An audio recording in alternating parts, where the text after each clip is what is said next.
षष्ठाध्यायी जगन्माता यस्य चित्तात् समुत्थिता वेदानामुपकाराय तस्मै पाणिनये नमः।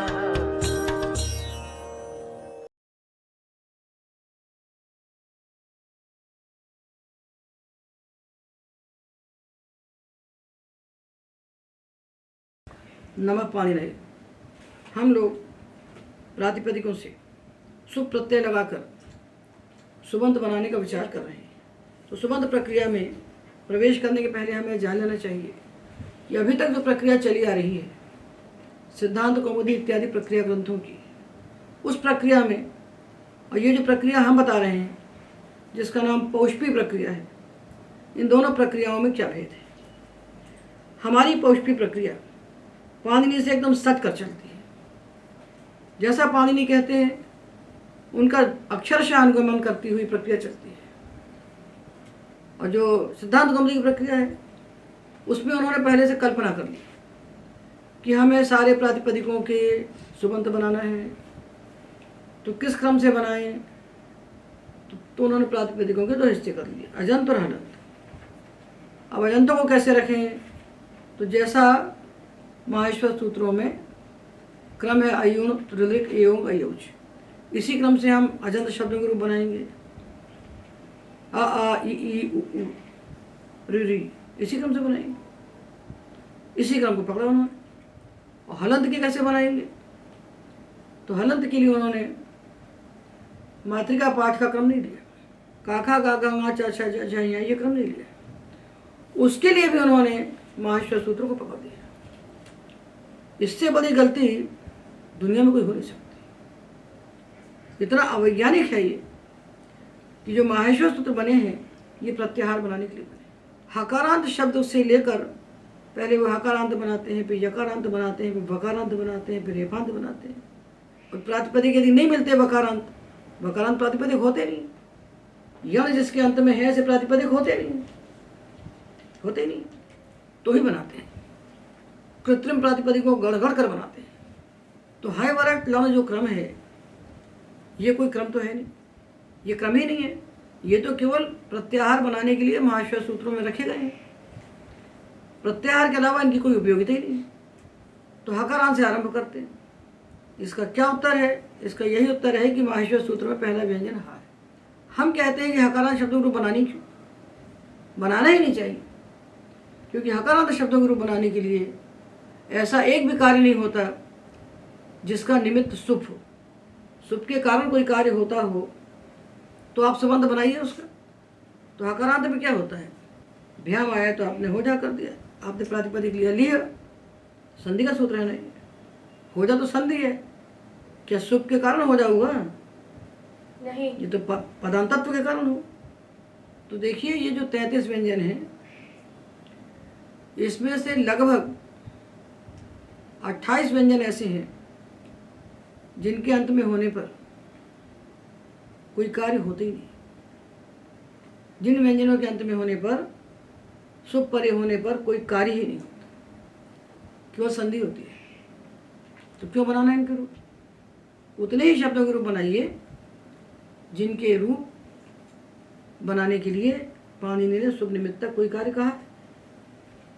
आप ढूंढते रहिए। अब कोई विद्यार्थी ढूंढने जाएगा तो दिमाग में बैठा है काका गागा चा छा जा। तो स्वामी दयानंद ने ये परिवर्तन किया कि उन्होंने काखा गाघा के क्रम से प्रातिपदिकों को रख दिया। और दीक्षित जी ने तो इतना अवैज्ञानिक क्रम पकड़ा हाई वर्ग से लेकर के, और बनाते चले जा रहे हैं, कुछ सोचे ही नहीं।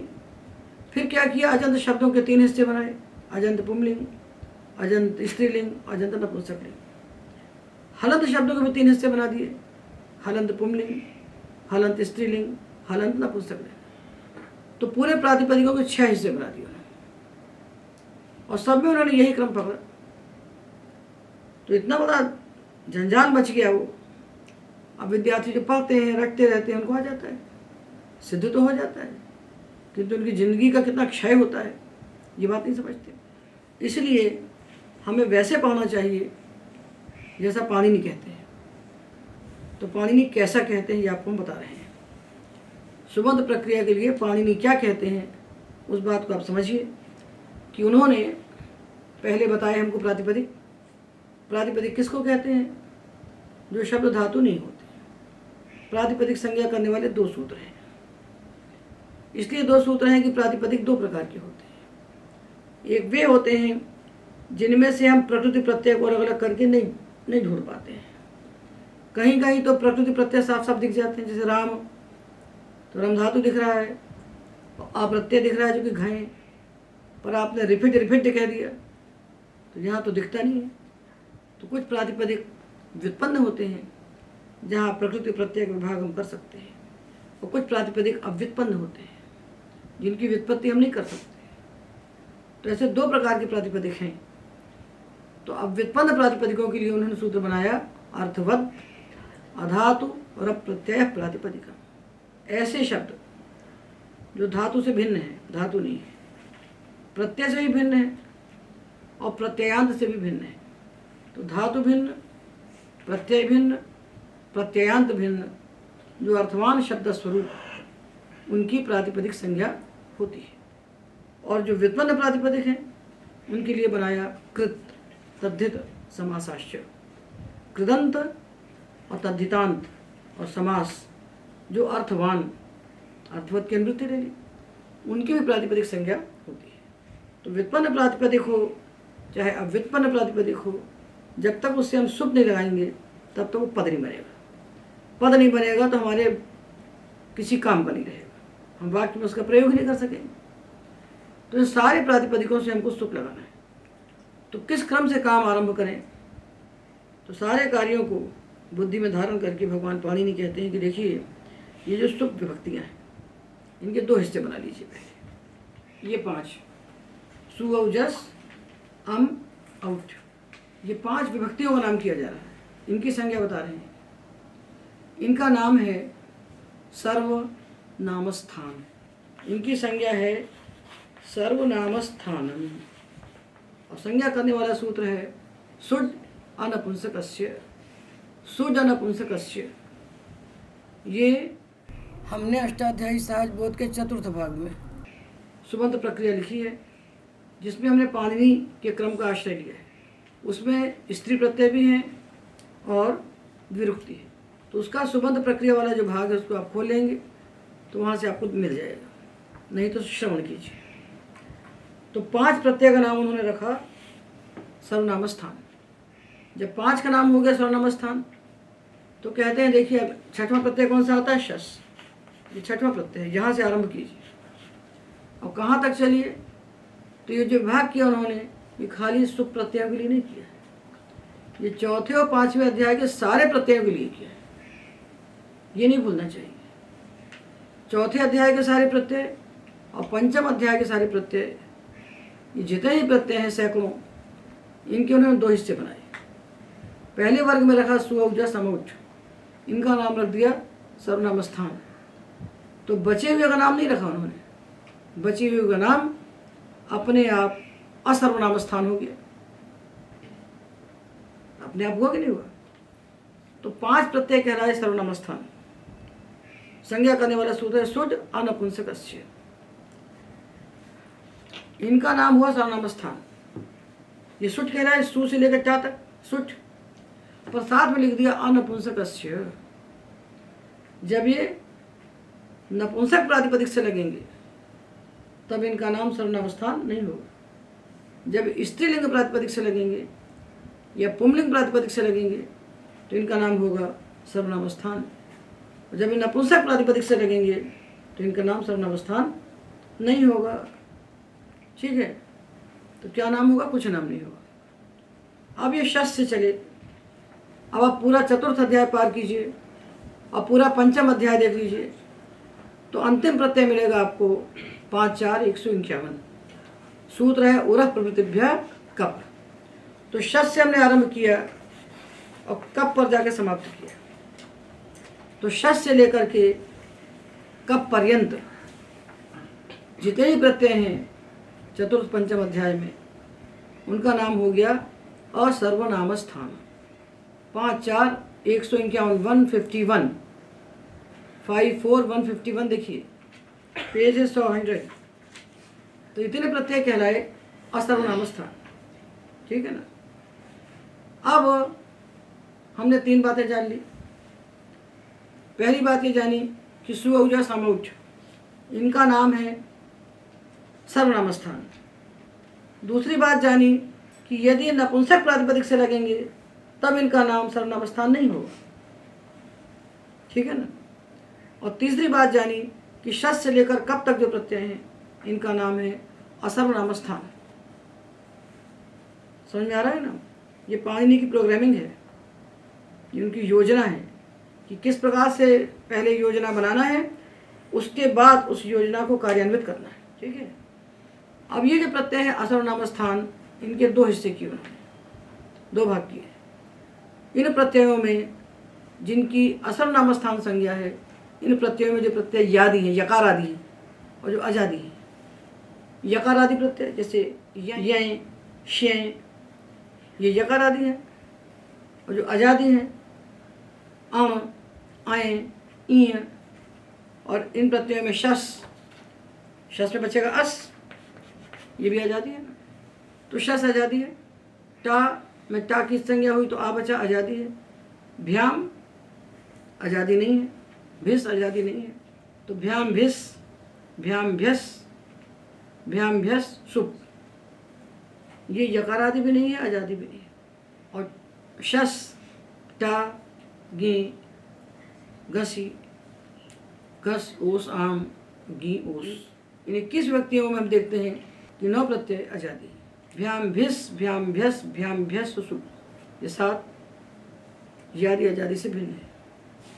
तो ये हमको केवल इन 21 प्रत्ययों में नहीं देखना है, इसको आद्यंत 4थे अध्याय से आरंभ करके 5वें अध्याय के अंत तक देखना है।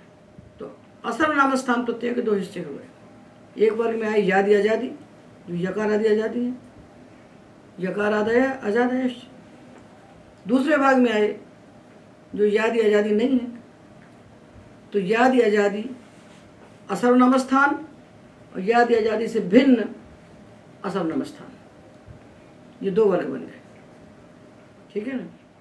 तो जब प्रातिपदिक से आने वाला प्रत्यय असर्वनाम स्थान होगा और यादी आजादी होगा, तो जिससे लगेगा उस अंग की भा संज्ञा हो जाएगी। यचि भम, यादी आजादी सर्वनाम स्थान भिन्न स्वादि प्रत्यय परे होने पर पूर्व की भा संज्ञा होती है। इन सारे प्रत्ययों का नाम क्या रखा है उन्होंने? स्वादि। ये 4थे 5वें अध्याय के सारे प्रत्यय मिलाए तो इनका नाम रख दिया स्वादि। पहला था सु, अंतिम आएगा कप। तो पहला प्रत्यय सु है, इसलिए 4थे 5वें अध्याय के प्रत्यय का नाम रख दिया स्वादि प्रत्यय। सु है आदि में जिसके, ये सारे प्रत्यय कहलाए स्वादि। पूरे 4थे 5वें अध्याय के सारे प्रत्यय मिलाकर स्वादि प्रत्यय कहलाए। उनमें से ये जो 21 हम पढ़ रहे हैं विश्वबंध प्रक्रिया में, सुअवजस से लेकर गियों सुप तक, इनका नाम है सुप। वो भी सुप बन जाता, कप में लगा देते तो 2 सुप हो जाते हैं, हम परेशान हो जाते समझने में, वो बन रहा है सुप, तो उनका नाम रख दिया स्वादि। 4थे 5वें अध्याय के पूरे प्रत्ययों का क्या नाम है? स्वादि। उनमें से जो 21 व्यक्ति हैं इनका क्या नाम है? सुप, इनका नाम है सुप। तो पूरे प्रत्यय हमने ले लिया असर्वनाम स्थान प्रत्यय। उन प्रत्ययों में हमने देखा कि जो यकार आदि है और अजादि है, तो ये यकार आदि अजादि सर्वनाम स्थान भिन्न स्वादि प्रत्यय जिससे लगे हैं उस अंग की भा संज्ञा हो जाएगी। यचि भम, यचि भम, ये सूत्र है 1 4 18। ठीक है ना। एक संज्ञा हो गई। क्या संज्ञा हो गई? भा संज्ञा। ये संज्ञा किसकी हुई? प्रत्यय की नहीं हुई, ये अंग की हुई। सर्वनाम स्थान और असर्वनाम स्थान संज्ञाएं प्रत्यय की थी, और भा संज्ञा उसकी हुई जिससे प्रत्यय लगा है, मतलब पूर्व की, अंग की। तो संज्ञा का नाम हो गया भा संज्ञा अंग। अब जो प्रत्यय बच गए तो सूत्र आता है स्वादिषु असर्वनाम स्थाने, स्वादिषु असर्वनाम स्थाने, सर्वनाम स्थान भिन्न स्वादि प्रत्यय परे होने पर पूर्व की पद संज्ञा होती। पहले सूत्र ये बनाया, ये सामान्य बनाया, तो यच हमको निकाल दिया उसमें से। तो इसके हिस्से में कितने बच गए? यादि आजादी से भिन्न, यादि आजादी से भिन्न असर्वनाम स्थान स्वादि प्रत्यय, यादि आजादी से भिन्न असर्वनाम स्थान स्वादि प्रत्यय परे होने पर पूर्व की पद संज्ञा। यादि आजादी सर्वनाम स्थान भिन्न स्वादि प्रत्यय परे होने पर पूर्व की भा संज्ञा होती है, और यादि आजादी से भिन्न जो असर्वनाम स्थान स्वादि उनके परे होने पर पूर्व की पद संज्ञा। अब हम बात आपसे करेंगे 21 विभक्तियों की। हमने आपको दिखा दिया पूरा चित्र चौथे पांचवें अध्याय का। तो ये विभाजन जो हमने किया है ये तद्धित पर्यंत जाएगा, तद्धित पर्यंत जाएगा, किंतु दोनों की प्रक्रियाएं अलग अलग हैं। तो संज्ञाओं के लिए दोनों समान हो गए, प्रक्रिया के लिए अलग अलग हो जाएंगे। इसलिए तद्धित प्रत्ययों को छोड़ करके अपनी दृष्टि हम रखेंगे 21 विभक्तियों पर। सु से लेकर गियो सुप तक जो 21 विभक्तियाँ हैं इनकी बात अब हम करेंगे। तो इनमें से 5 विभक्तियाँ जो आई सु जो समौच, इनका नाम हुआ सर्वनाम स्थान, और ये प्रत्यय जिनसे लगे हैं उनके लिए कोई नई संज्ञा नहीं हुई, तो उनकी कोई अंग संज्ञा होगी, उनकी सामान्य अंग संज्ञा होगी, कोई नई संज्ञा नहीं होगी। परंतु जो आजादी विभक्तियाँ इनमें से हैं षष्टा गे गसी गस ओस आम गी ओस, ये 7 विभक्तियाँ आजादी हैं और सर्वनाम स्थान से भिन्न हैं, असर्वनाम स्थान है। इनके परे होने पर जिससे लगेंगे ये प्रत्यय उसकी भा संज्ञा हो जाएगी। जैसे राजन ये प्रातिपदिक है, इससे हमने इन सुप विभक्ति में से सर्वनाम स्थान को छोड़ दिया और शस से लेकर के सुप के बीच में जितनी विभक्तियां हैं उनमें से 9 को लिया। षष्टा गे गसी गस ओस आम गी ओस, ये 9 विभक्तियां आजादी। तो इनके परे होने पर इस राजन की भा संज्ञा हुई। राजन का नाम हो गया भा, इनका नाम हुआ असर्वनाम स्थान और इसका नाम हो गया भा। समझ में आ रहा है? इनका नाम हुआ असर्वनाम स्थान विभक्ति, विभक्ति नाम भी हुआ और असर्वनाम स्थान नाम हो गया, और इसका नाम हो गया भा। ठीक है ना? और जब राजन में हमने लगाया भ्याम, तो ये भ्याम जो है ये असर्वनाम स्थान तो है पर यादि आजादी नहीं है, तो इसका नाम हो गया पद। किस सूत्र से पद हुआ? स्वादिश्व सर्वनाम स्थानी, और इसकी भा संज्ञा किससे हुई? यचि भव। अब इस राजन से हमने सुऔच समौच ये 5 प्रत्यय लगाए, तो राजन की न तो पद संज्ञा हुई न भा संज्ञा हुई।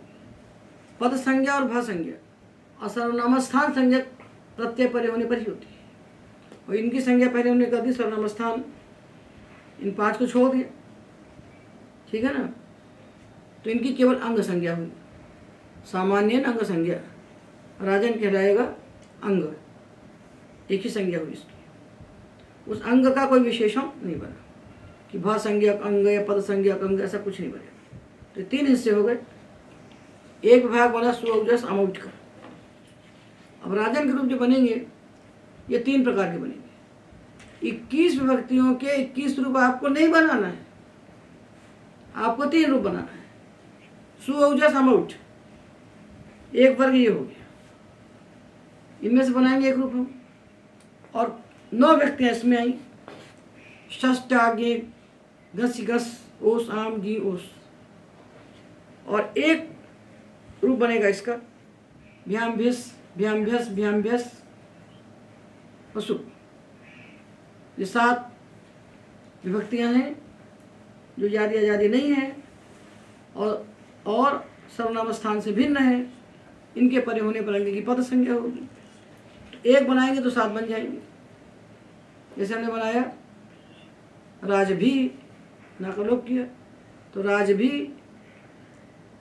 एक बनाया, तो राज भी राजभ्याम राजभ्या राजभ्याम राजभ्या राजभ्याम राजभ्या राजस्व, ठीक है ना।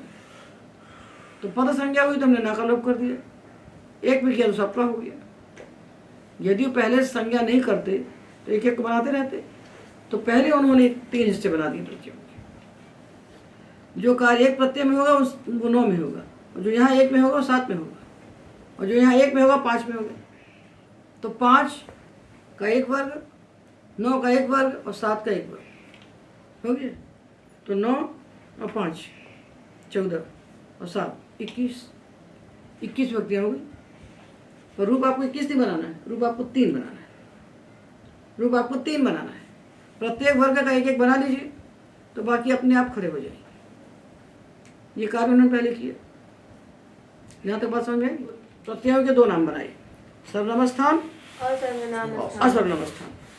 और जो असर्वनाम स्थान है उनके 2 हिस्से किए, याद आजादी का 1 वर्ग और बचे हुए का दूसरा वर्ग। तो जो याद आजादी असर्वनाम स्थान प्रत्यय हैं उनके परे होने पर अंग की भा संज्ञा कर दी, और जो याद आजादी नहीं है किंतु असर्वनाम स्थान है उनके परे होने पर अंग की पद संज्ञा। अब वो आपसे एक एक प्रत्यय की बात नहीं करेंगे, वो कहेंगे सर्वनाम स्थाने, असर्वनाम स्थाने, भस्य, पदस्य। इसके बाद हमको एक और समझ लेना चाहिए।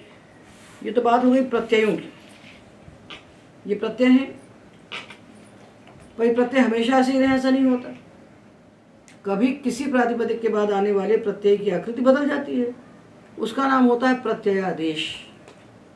जितने प्रत्ययादेश हैं, सुख प्रत्ययों के स्थान पर होने वाले जो आदेश हैं वो सारे पाणिनि ने रखे हैं 7वें अध्याय के प्रथम पाद में।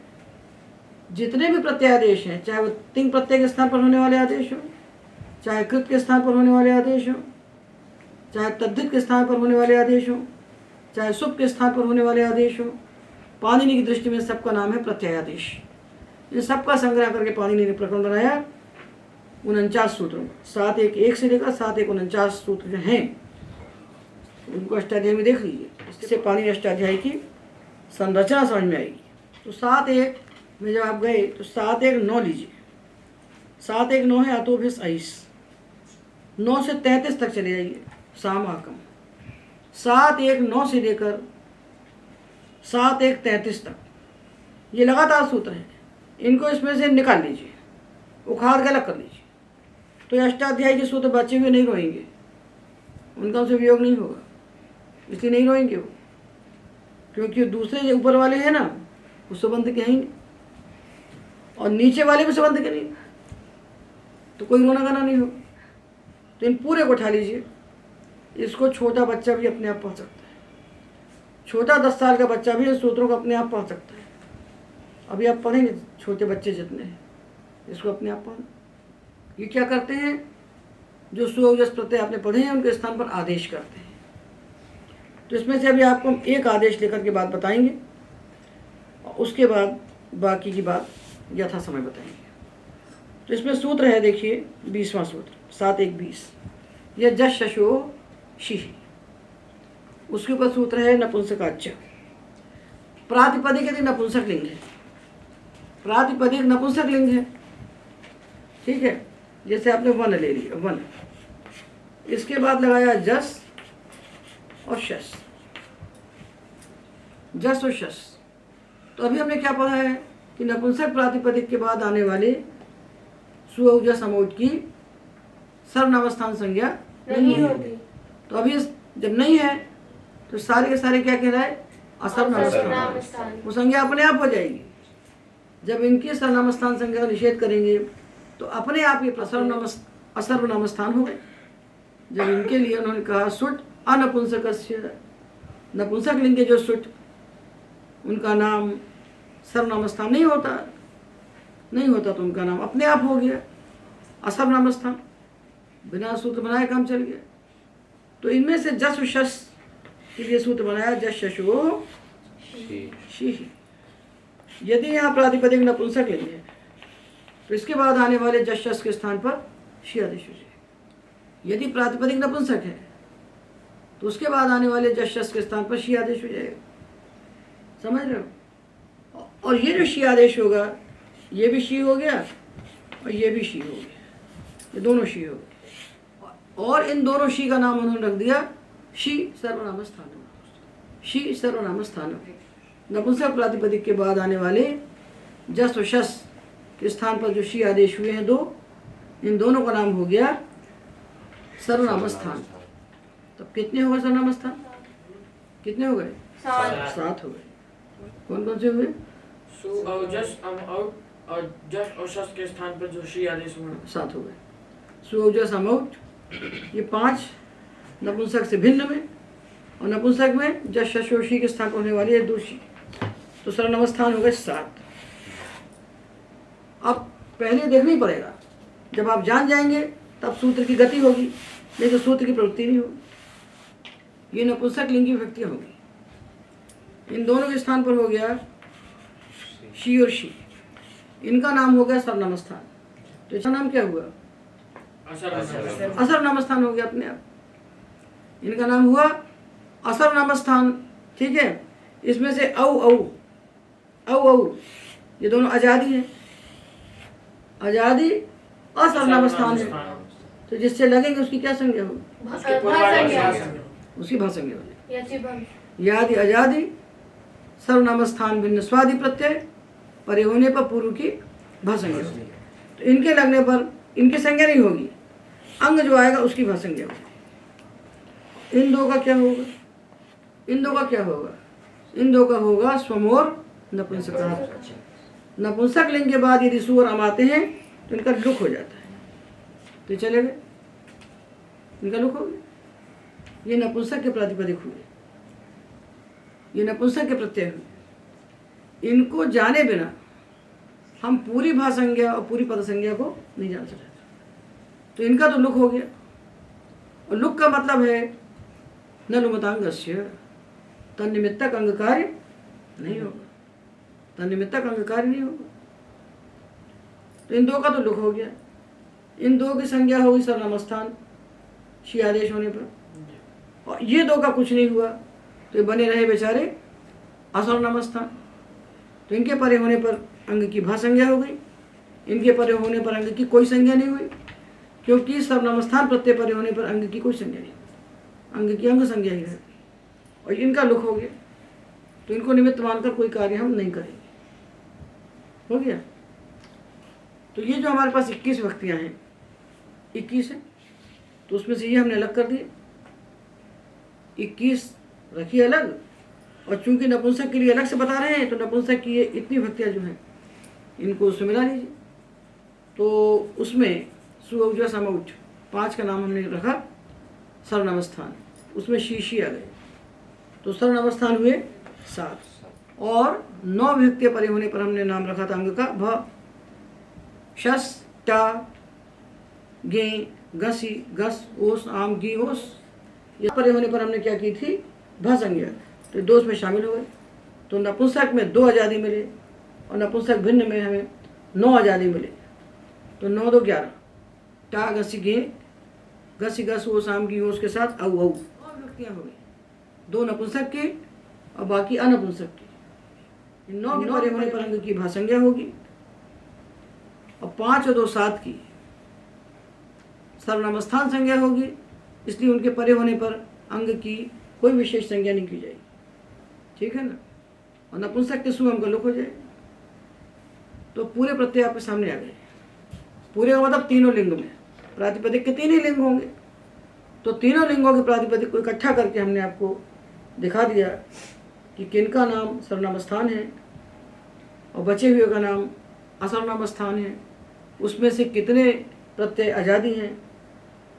तो नपुंसक में 2 आज़ादी मिले, और नपुंसक भिन्न में हमें 9 आज़ादी मिले। तो 9 2 11 प्रत्यय परे होने पर अंग की भा संज्ञा होगी, और जो 7 आए भ्याम भ्यस, भ्याम भ्यस, भ्याम भ्यस सुप, ये 7 परे होने पर अंग की पद संज्ञा हो जाएगी, और यहाँ कोई मिलेगा नहीं, यहाँ कोई मिलेगा नहीं। तो यहाँ क्या होगा? यहाँ दोहे के लिए तो सुट के लिए तो मना किया है ना, तो बाकी जब आगे शुरू होंगे तो अभ्याम भ्यस से, तो वहाँ भा संज्ञा पद संज्ञा जहाँ प्राप्त होगी वो होगी वैसी, वहाँ तो निषेध है नहीं। तो उनमें जैसी संज्ञा प्राप्त हो रही वैसी होगी। ये दो के लिए विशेष किया ना। तो नपुंसक का जो टा आएगा, टा गे घसी, घसो शाम गीओस, इनके परे होने पर तो भा संज्ञा होगी, उसे कौन रुकेगा। और जो भ्याम भ्यस हो पाएंगे उनके परे होने पर पद संज्ञा भी होगी, क्योंकि वहाँ तो निषेध किया नहीं, जहाँ निषेध किया उतनी छोड़ेंगे। तो जश शस को शी कर दिया, और ये 5 में रोका था, तो 5 ही संज्ञाएं, यहाँ संज्ञाएं बदल गई। तो ये पूरा हमने देख लिया। तो हमने विभक्तियों को जाना, सर्वनाम स्थान और असर्वनाम स्थान, इनके 2 ही नाम हुए। अंग की क्या संज्ञा हुई कि असर्वनाम स्थान विभक्तियों में जो याद दिया जाती हैं उनके परे होने पर पूर्व की भा संज्ञा होगी, और जो इससे भिन्न है उनके परे होने पर पूर्व की पद संज्ञा। अब पाणिनि एक एक प्रातिपदिक के लिए एक एक विभक्ति परे होने पर कोई काम कहने वाले नहीं है। अब उनने बना लिया, जो उनका नक्शा तैयार हो गया, अब वो कहेंगे भस्य के स्थान, जिस अंग की भा संज्ञा है उसको ये कार्य करिए। तो जहाँ जहाँ भा संज्ञा है वो खड़े हो जाएंगे। तो 9 तो खड़े होंगे प्रत्यय अनपुंसक से, और 2 खड़े होंगे नपुंसक से, औ। तो जब भस्य कहेंगे तो वो कार्य किसके लिए होगा? 11 के लिए। सुबंध प्रक्रिया में 11 प्रत्यय खड़े हो जाएंगे। 9 आएंगे अनपुंसक से और 2 आएंगे नपुंसक से। और जब वो कहेंगे पदस्य तो सारे के सारे आ जाएंगे, 7 आएंगे। तीनों लिंगों के साथ ही बचेंगे, क्योंकि उनको तो बाधा नहीं किसी। भ्याम भ्यस सुख, ये तीनों लिंगों में प्रत्यय परे होने पर अंग की पद संज्ञा हो जाएगी। तो भस्य कहते हैं वो 6-4-129 से आरंभ करते हैं भस्य, और ये अधिकार पादांत तक चलता है, पादांत तक जाता है। तो भा संज्ञा जिसकी होती है उसके लिए कार्य आपको यहाँ मिलेंगे। तो भा संज्ञा कहाँ होती है? तो ध्यान रखिए, केवल सुप परे होने पर नहीं होती। स्त्री प्रत्यय आएंगे, वो भी तो स्वादी हैं, उनके परे होने पर भा संज्ञा होगी। गीप गीश गीम, टाप डाप चाप, ऊं, ये सब आ जाती हैं, तो इनके परे होने पर अंग की भा संज्ञा होगी। और तद्धित प्रत्ययों में जो याद आ जाती हैं उनके परे होने पर भी अंग की भा संज्ञा होगी। तो ये सूत्र हैं 129 से लेकर 175 तक, ये भाधिकार कहलाता है, इसको कहते हैं भाधिकार। याद या जाति तद्धित प्रत्यय परे होने पर जिसकी भा संज्ञा होती है उसके लिए भी सूत्र हैं। स्त्री प्रत्यय परे होने पर भी भा संज्ञा होती है, उसके लिए भी सूत्र हैं। और सुप प्रत्यय परे होने पर भी भा संज्ञा होती है, उसके लिए भी सूत्र हैं। तो सुप प्रत्यय परे होने पर जिनकी भा संज्ञा होती है उनके सूत्र को लेकर के हम चलेंगे, और बाकी अभी हम छोड़ देंगे, क्योंकि उससे बाकी इससे हमारा प्रयोजन अभी नहीं है। तो देखिए, ये हमने लिया भस्य। तो भस्य आरंभ हुआ 6-4-129। तो 6-4-129 से लेकर 129 से लेकर के 141 तक जो सूत्र हैं, ये सूत्र सुप विभक्तियां परे होने पर भा संज्ञा अंगों के लिए कार्य कह रहे हैं। तो आपको इस भाधिकार में से इतने सूत्र पढ़ना है, 29-30 13 सूत्र। 13 सूत्र इस भाधिकार से आपको निकाल लेना है। तो पाणिनि ने जैसा बनाया है विभाजन, उसको लेके हम चलेंगे तो इकट्ठे शब्द सिद्ध होंगे। अनंत शब्द एक साथ सिद्ध होते चले आएंगे, नहीं तो एक एक बनाते रहेंगे। तो 6-4-129 से लेकर 6-4-141 तक ये सूत्र हुए 13। इन 13 सूत्रों से हम कार्य करेंगे जब सुप प्रत्यय परे होने पर अंग की भा संज्ञा होगी। ठीक है। अब जब पद संज्ञा होगी तब क्या करेंगे? तो सूत्र आएगा पदस्य, ये आएगा 8-1-16। 8-1-16 में आएगा पदस्य। और ये पदस्य कहाँ तक जाएगा? जब तक अपदांत से मूर्धन्य नहीं कहा जाएगा। 8-3-55। तो 8-1-16 से लेकर 8-3-55 के पहले जितने सूत्र हैं वो सूत्र किसके लिए बने हैं? जिसकी पद संज्ञा है उसके लिए बने। तो जब पद संज्ञा करेंगे तो आप पदस्य के अधिकार में घुस जाइए, आपको मिल जाएगा कि क्या करना है। और भा संज्ञा होगी तो भस्य के अधिकार में घुसकर 13 सूत्र आप देख लीजिए। बाकी अष्टाध्यायी आपको देखने की कोई आवश्यकता नहीं, उस सुबंध प्रक्रिया के लिए बाकी अष्टाध्यायी अनावश्यक है। तो हमको ये देखना है कि कितने सूत्र लगेंगे सुबंध में, पहले उनका दर्शन हमें कर लेना चाहिए। कोई भी कार्य हम करते हैं तो पहले योजना बनाते हैं, उसके अनुसार तैयारी करते हैं। घर में मान लीजिए विवाह करना है कन्या का या पुत्र का, तो एक क्षण में कर देते हैं क्या? उसकी हम तैयारी करते हैं, उसकी हम योजना बनाते हैं, कार्य का विभाजन करते हैं, उसकी व्यवस्था बनाते हैं, उसके बाद हम कार्य करते हैं। तो पूरे दुनिया के सारे प्रातिपदिकों से हम सुख प्रत्यय लगाने जा रहे हैं, तो धड़ाम से हम हकारां से कैसे शुरू कर सकते हैं? तो पाणिनि ने पहले प्रत्ययों के भाग किए, उसके बाद अंगों के भाग किए। तो यादि अजादि सर्वनाम स्थान भिन्न स्वादि परे होने पर अंग की भा संज्ञा हो गई।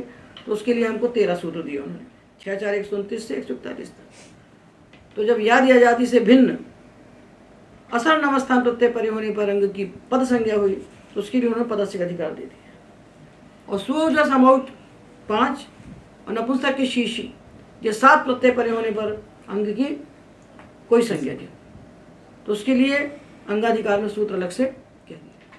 तो इनको हम देख लें तो ये जो अष्टाध्यायी हमको इतनी बड़ी दिखती है, बोझे के समान, पहाड़ के समान, तो इसको समझ दीजिए बहुत अच्छे से कि अखंड नहीं है, ये आपस में पूरी जुड़ी हुई नहीं है, ये सखंड है। इसके टुकड़े हम कर सकते हैं। तो टुकड़े करने का जो विज्ञान और फिर उन टुकड़े में जो सूत्र हैं उनको कैसे लगाना, कैसे शब्द को बनाना, उसका नाम प्रक्रिया है। तो इसके हमने 7 टुकड़े कर दिए। जितने सूत्र अभी हम बता रहे हैं, सुबंध प्रक्रिया में इतने सूत्र लगेंगे। 6 4 129 के बाद 6 4 141 तक आप गए। 141 के बाद जो सूत्र हैं 42 से 142 से 175 तक, उनमें एक भी सूत्र आपको नहीं लगेगा, ये हम घोषणा कर रहे हैं आपसे, क्योंकि उसके बाद त्रिविंशति द्वितीय आ जाएगा। तो वो सूत्र आगे कहाँ जाएंगे, किसमें लगेंगे? तद्धित में। वो तद्धित में इतना वैज्ञानिक बनाया है पानी। ऐसे आप लाइन खींच दीजिए कि इतने सूत्र सुबंध में लगेंगे। जैसे 6 4 आपने खोला, तो 6 4 1 से लेकर 6 4 14, तो 6 4 1 से 6 4 14 इतने सूत्र सुबंध प्रक्रिया में लगेंगे आप। और 15 से लेकर के 128 तक जो सूत्र हैं ये सुबंध में नहीं लगेंगे, ये तिंग और कृत में लगेंगे, ये धातु अधिकारीय प्रक्रिया में लगेंगे। तिल तंजुल वध दिखता है, ये तिल होते हैं काले, और चावल मिला दो तो दिख रहे हैं कि कौन सा चावल है कौन सा तिल है, ऐसा पानी का भाग दिखता है। तो सुबंध बनाना है आपको, तो 6 4 1 से लेकर 6 4 14 तक पकड़िए। उसके बाद आप जाइए 129 से लेकर के 141 तक, इनका उपयोग कीजिए, इनका उपयोग कीजिए। इसके बाद का छोड़ दीजिए, इसको छोड़ दीजिए। ये 6 4 हो गया। तो पूरा लगातार क्यों रखे बैठ के हम? लगातार क्यों रखें? लगातार पढ़ा जाता है अनुवृत्ति के लिए, अनुवृत्ति के लिए। तो एक बार अष्टाध्यायी को हम देख लें, अनुवृत्ति को हम समझ लें, तो उसको खंड करके अलग कर लें, तो हमको मालूम हो जाएगा कि हमको सुबंध बनाना है सारे प्रातिपदिकों का, सारे प्रातिपदिकों के सुबंध बनाना है। तो हमको कितने सूत्र लगेंगे पहले ये तो देख लें। अरे हम भोजन बनाने जाते हैं, एक गृहिणी भोजन बनाने जाती है, तो भंडार घर में भरा हुआ जो क्विंटल से सामान सबको उपयोग करती है क्या? किस वस्तु को बनाने के लिए, किस व्यंजन को बनाने के लिए क्या सामग्री चाहिए उतनी खोलती है ना। यदि उसको खीर बनाना है तो उसको चाहिए चावल और दूध और शक्कर। यदि कढ़ी बनाना है तो न चावल न दूध न शक्कर क्यों खोलेगी उसको? तब उसको चाहिए बेसन और दही और नमक। तो इसी प्रकार पूरे अष्टाध्यायी में आप देख लो क्या बनाने जा रहे हैं। तो ये जो हमने लिखा है सुबंध को, हमने कौमुदी के पूरे जटिल मार्गों को त्याग दिया और स्वामी दयानंद के मार्ग को देखना भी पसंद नहीं किया, क्योंकि वो मार्ग नया है ही नहीं कुछ उसमें। वो कहते हैं सिद्धांत कौमुदी मत पढ़ो, तो क्या पढ़ो? तो जब पढ़ने चलते हैं तो वैसे के वैसे लिखते हैं। या फिर कहते हैं अष्टाध्यायी पढ़ो, महाभाष्य पढ़ो। तो अष्टाध्यायी महाभाष्य से दुनिया में कोई नहीं पढ़ सकता। अष्टाध्यायी महाभाष्य प्रक्रिया सीखने के ग्रंथ नहीं है, ये उनके लिए हैं जो प्रक्रिया के पंडित हैं, जो आर पार पूरी प्रक्रिया को जानते हैं, प्रक्रिया के समुद्र को लांघना जानते हैं। उनका परिष्कार करने के लिए महाभाष्य है। और अष्टाध्यायी के सूत्रों का जाल है, तो सूत्र जाल है। इससे तो केवल समझ सकते थे भगवान पतंजलि। पतंजलि भगवान नहीं होते तो अष्टाध्यायी धरी रहती और हम धरे रहते, बीच में कोई संबंध नहीं करता। तो भगवान पतंजलि की कृपा से हम जानते हैं प्रक्रिया के सारे मार्गों, पर महाभाष्य प्रक्रिया ग्रंथ नहीं है। महाभाष्य आरंभ होता है तो कहते हैं वृद्धिरादैच, पहला सूत्र है ना, तो तत्काल भाष्यकार कहते हैं कि जो कुछ कुत्व क्यों नहीं हो गया भाई साहब, वृद्धिरादैच जो है पद है तो पदांत चवर को कवर होना चाहिए, ये पहला सूत्र है। कुत्व क्यों नहीं हुआ, कुत्व क्यों नहीं हुआ, तो भाष्यकार कहते हैं भत्वात्, इसकी भा संज्ञा हो गई इसलिए कुत्व नहीं हुआ, क्योंकि पदांत चवर को कुत्व होता है, पदांत होगा तब तो कुत्व होगा ना। झली पदांत है, झल परे हो या पदांत हो, वृद्धिरादैच के चकार को कुत्व क्यों नहीं किया, तो भाष्यकार कहते हैं भत्वात्, भा संज्ञा हो इसलिए नहीं हुआ। तो फिर प्रश्न था आपके मन में कि भा संज्ञा कैसे हुई, भा संज्ञा होने के लिए तो यादि अजादि सर्वनाम स्थान भिन्न स्वादि चाहिए, या तो कुछ है ही नहीं, तो कैसे भा संज्ञा हो गई। तो फिर कहते हैं कि देखो भाई, ये संज्ञाएं लोक में जो होती हैं ये वेद में बहुल करके होती हैं। वेद में भा संज्ञा हो, चाहे भा संज्ञा की पद संज्ञा हो सकती, पद संज्ञा की भा संज्ञा हो सकती, तो वेद में सब कुछ विकल्प से होता है। व्यत्यय बहुलम, तो छांद सत्वात्, बोले भत्वम कस्मात्, जो कुछ कुत्व क्यों नहीं हुआ, तो बोले भत्वात्, तो भत्व कहाँ से आया, तो बोले छांद सत्वात्। सारे सूत्र छांदा से, छंदोवत सूत्राणि भवन्ति, जितने सूत्र हैं ये वेद हैं, वेद मंत्रों के समान इनको माना जाता है, इसलिए छांद सत्वात् यहाँ पर भा संज्ञा हो गई, थी पद संज्ञा, लोक में पद संज्ञा है पर वेद में इसकी भा संज्ञा है, तो हमने कुत्व नहीं किया। इससे कोई प्रक्रिया सीख सकता है, कोई सीख सकता है, इतना तो आप भी जानते हो ना। तो महाभाष्य प्रक्रिया पंडितों की थी, जब पूरी प्रक्रिया आप समझ जाएंगे तब आपको समझ में आएगा कि भाष्य में कौन से रहस्य हैं जो हमने नहीं जाने अभी तक। भाष्य समुद्र है, उसको आकर कहते हैं, आकर खदान को कहते हैं, तो कभी उसको समुद्र कहते हैं भाष्याब्धि, और कभी उसको आकर कहते हैं, आकर ग्रंथ। खदान में से हीरे निकालते जाइए, खत्म होता है क्या, नहीं खत्म होता है। समुद्र में से रत्न निकालते जाइए, खत्म होते हैं क्या, नहीं होते। तो हजारों सिद्धांत उसमें से निकाले वैयाकरणों ने, आचार्यों ने अनंत सिद्धांत उसमें से निकाले, अनंत उसके अंदर भरी पड़ी है। तो महाभाष्य पंडितों का ग्रंथ है। जब हम प्रक्रिया पढ़ लेंगे, हम समझ जाएंगे आर पार सूत्रों के मर्म को, तब हमें नई बातें मालूम पड़ेंगी उसको पढ़ने से, जो हम नहीं जान सकते। इसलिए ये कहना कि महाभाष्य से पढ़िए और अष्टाध्यायी से पढ़िए, महाभाष्य से पढ़िए और अष्टाध्यायी से पढ़िए। आर्य समाजी यही कहते हैं ना कि अष्टाध्यायी महाभाष्य द्वे व्याकरण पुस्तकें, व्याकरण के दो ही पुस्तक हैं, एक अष्टाध्यायी एक महाभाष्य। ततोन्यत पुस्तकम यत्तु तत्सर्वम धूर्त चेष्टितम। इन दो के अलावा जितनी किताबें व्याकरण की बनाई हैं लोगों ने, सब धूर्तों की चेष्टा है, ये धूर्तों की बनाई हुई है। जिनके ग्रंथों को पढ़ के आपने प्रक्रिया सीखी, भाई हमारी आज प्रक्रिया हमने देखी, इसके पहले पूरी दुनिया सिद्धांत कौमुदी से प्रक्रिया सीख रही थी ना, तो उनके ग्रंथ को धूर्त चेष्टित क्यों कहा। ये धूर्त कहने वाले लोग भी विचार नहीं है कि क्या है ये। तो आप बताओ कि अष्टाध्यायी बच्चे के हाथ में रख दो और महाभाष्य उसके हाथ में रख दो, सिखा दो उसको प्रक्रिया, तो हम जाने क्या वचन सत्य है। तो अष्टाध्यायी सूत्रजाल है और महाभाष्य उसका प्रकाशक है, और वो प्रक्रिया ग्रंथ नहीं है, वो पंडितों के, परिष्कृत पंडितों के परिष्कार का ग्रंथ है। इसलिए हमको प्रक्रिया ग्रंथों का अवलंबन लेना पड़ा।